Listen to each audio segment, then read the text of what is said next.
At banain nyo lang. Tansyahin di ay. Hindi.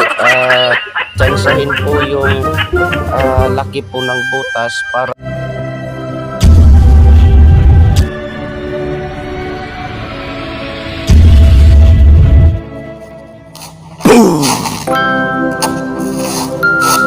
Ayan o guys.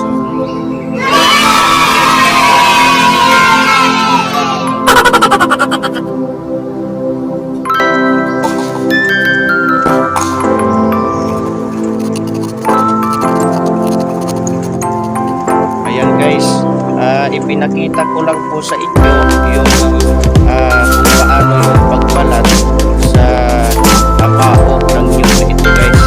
Ayan. At sundan nyo lang po ako guys sa iba po pang mga gagawin kung paano po yung pag-cooling. Ayan. Ano pa po yung mga dapat na gawin bago po mauling ito. Hello guys. Sa pagkakataong ito ay ipapakita ko sa inyo paano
tayo ngayon sa ilalim ng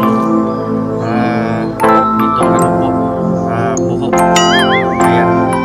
At ngayon guys, ang gagawin natin ay magsisiga po tayo para po ay makapagsimula na ng pag-uuling. Ayan.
Guys, nagsisimula na po tayo sa pagsisiga ng uulingin nating baon ng niyog. Yan guys, nakaumpisa pa lang po natin at sundan nyo po hanggang sa matapos po ito ano pong mga dapat na gawin pa pagkatapos na masiga at masusunod po uuling.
Yan guys, hindi po nagkasiya sa buho guys na baon ng niyog. Yan guys, oh, may natira pa po guys. Hindi siya nagkasiya dyan sa ano namin. Yan oh. Yan. Hindi nagkasiya sa butas namin. Ayan oh, punong-puno siya oh. Yan. Yan. Pagkatapos guys, pag nauling na siya, ganyan ang gagawin. Yan.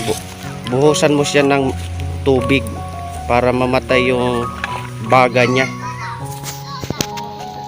Oh, yung apoy pala. Ayan guys, oh.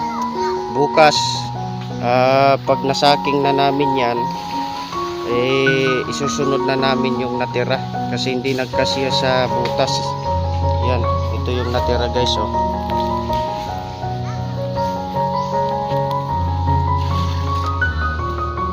Ayan guys, sa ngayon ay kukunin na po natin yung inuling po natin kahapon. Ayan, at ayan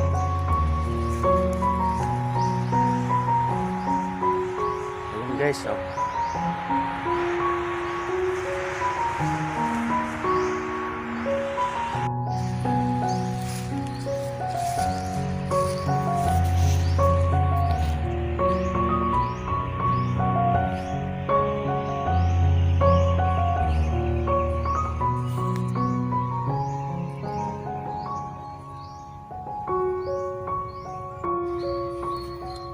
Ngayon guys, ang gagawin po natin ngayon ay huhukayin na po natin yung inuling po namin kahapon. Ayan. Ito po sa ngayon ay may lupa po, pa po siya. Kailangan pong kunin po itong yung itinabon na na lupa. Ayan.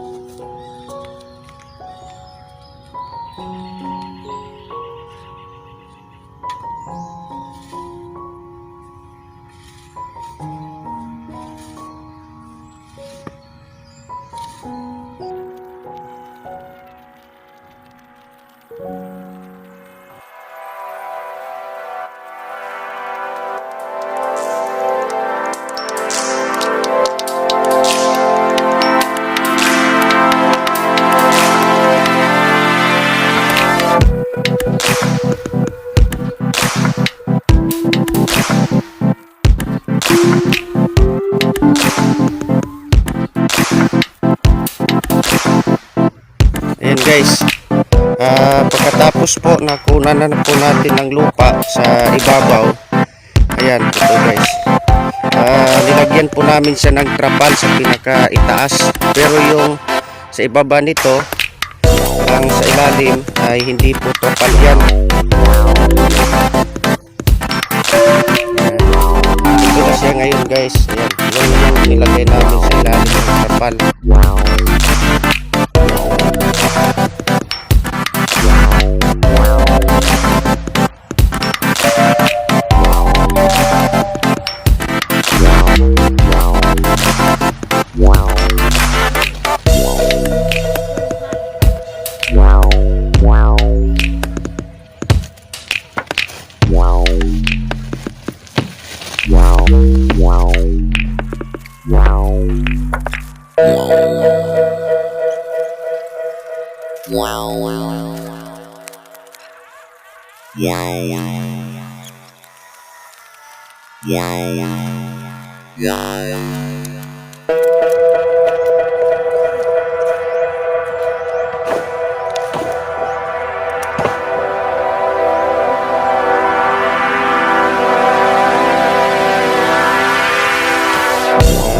Ito ngayon siya guys.